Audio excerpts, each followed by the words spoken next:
Jonathan Swingler's report contains some graphic images. This, remember.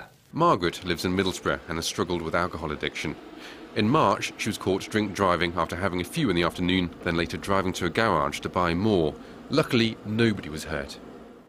That one instant can ruin so many lives, and it's just not worth it. It could be your family, it could have been one of my own, and no, just not worth it. In 1984, David Jenkins became the Bishop of Durham. He was controversial. Speaking about the divide between rich and poor, he irritated politicians. Now he lives in Barnard Castle. He's had Alzheimer's since 2008. I've been a bit shaken lately by the discovery that I am as good as 90. It's a goodly age. Pardon? It's a goodly age. Yes, that I'm supposed to be old, you see. His daughter Rebecca looks after him along with friends. She's not happy with how dementia care works. You need to coordinate care nearer where people live, because actually you find that so much expense is created by the lack of communication, people doubling up, people who are expensive, like consultants. I'm sure they're wonderful in many, many cases, and they're very useful, and they're highly skilled people, but they're highly expensive, and in many, many cases, such as my father's, they're not necessary.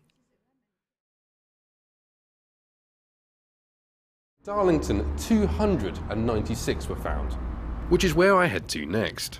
There's usually needles like in the alleyway which we're in now, and majority of them is in North Lodge.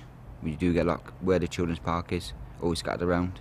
My brother was playing out, and over the road in a cut there was a drug needle and it pricked him and he had to get some injections. It's been revealed 1 in 5 victims of domestic violence in our region is a man.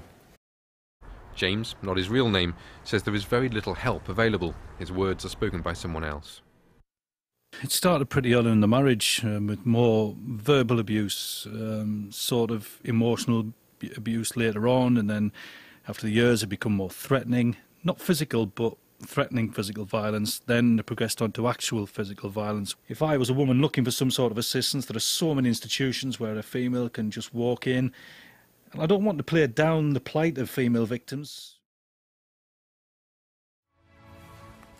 Police are hunting a gang of 4 armed robbers who took thousands of pounds of jewellery from a shop in Yarm on Teesside.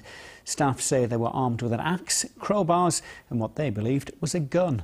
Detectives describe it as a brazen robbery on a busy high street. Jonathan Swingler reports. Staff managed to hide in the toilet when 4 armed robbers started smashing their way into cabinets. Another was pushed to the ground. The robbers went for the most expensive watches and jewellery. The shop remained shut as work started to clean up the mess from the raid.